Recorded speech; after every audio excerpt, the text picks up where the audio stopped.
नमस्कार, प्रणाम, स्वागत है अपने सबके मिथिला 24/7 पर। हम हरिशंकर झा उपस्थित छी किछ विशेष जानकारी के संग। अपने सबके बता दी जे लगातार भारी वर्षा के कारण आम जनजीवन पूरा तरह जे छै से अस्त व्यस्त भऽ गेल अछि। जगह जगह पर पानि लगे के जे समस्या छै तकर जानकारी भेट रहल अछि।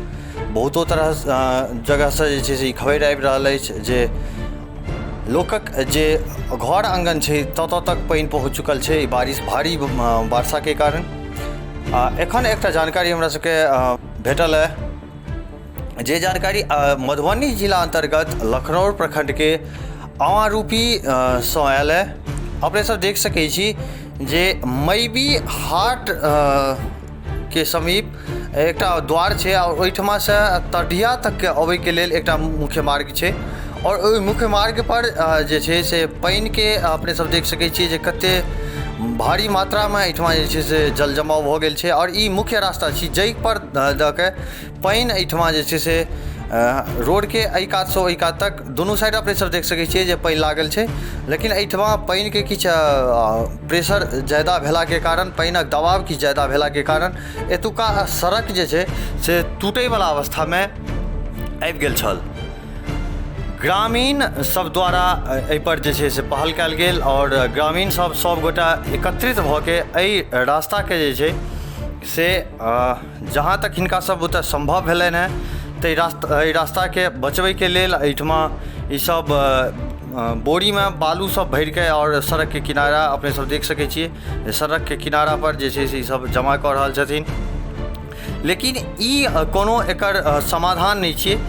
पानि के जे स्थिति छै लगातार बढ़ि रहल छै और सोचे से जलस्तर में जे छै से कमलों में लगातार वृद्धि भऽ रहल अछि। वर्षा जे छै से लगातार भए रहल छै, वर्षा रुकै के नाम नहीं लऽ रहलै है। तऽ एहन तरह के जे परिस्थिति छै ताहिमे पानि के बढ़े के आशंका छै और पानि बढ़ला के बाद जे छै से अपने सब देख सकै छियै जे एतुका ई सड़क के केहन तरह के स्थिति छै और एहि पर जे पानि के किछु दबाव और बढ़े छै तऽ पानि एकर ऊपर से क्रॉस करऽ लगतै, एहि कात से ओहि कात टपऽ लगतै पानि। और तकर बाद जे छै ई सड़क के जे स्थिति छै से बहुत कमजोर छै और एहन नहीं होय जे ई सड़क के जे छै से पानि अपना संगे बहा के लऽ के चलि जाय। एहन तरह के परिस्थिति से सामना करे के लेल ग्रामीण सब द्वारा तत्क्षण एहिठमा जे बोरी में बालू सब भरि के, मिट्टी बालू ई सब भरि के जे छै से सड़क के किनारी पर देल गेलै है जैसे सड़क के बचाव होय। लेकिन जे स्थानीय जनप्रतिनिधि छथि तिनका सब द्वारा एखन तक कोनो पहल नहीं देखल गेलै है एहि पर, जे कि एहि पर निश्चित रूप से जल्दी पहल हेबाक चाही।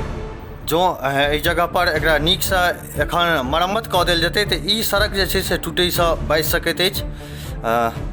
अपने सब देखलहुँ जे ई जानकारी हम अपने सबके दऽ रहल छी। ई जे छै से मैबी सँ तढ़िया तक के जे पथ छै ओकर ई स्थिति अछि। अपने सब देख रहल छी ई फुटेज के माध्यम से।